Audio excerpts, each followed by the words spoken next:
पुन्हा सुईमध्ये धागा घ्यायचा, बाहेर काढायचा. पुन्हा सुईमध्ये धागा घ्यायचा, बाहेर काढायचा. पुन्हा सुईमध्ये धागा घ्यायचा, बाहेर काढायचा. सुईमध्ये धागा घ्यायचा, बाहेर घ्यायचा. सुईमध्ये धागा घ्यायचा, बाहेर. हे बघा, हळूहळू शिकवते, हळूहळू, फास्ट नाही करत आहे.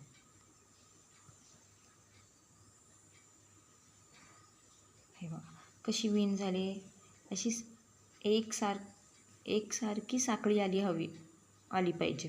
एक साखळी पण छान दिसते आणि विण पण सुंदर दिसते एकसारखी आल्यावर. हे बघा, जवळ दाखवलं तर हे होत आहे.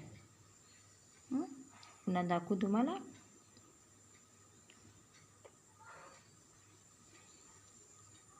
आता मी तुम्हाला खांब बनवायला शिकवते.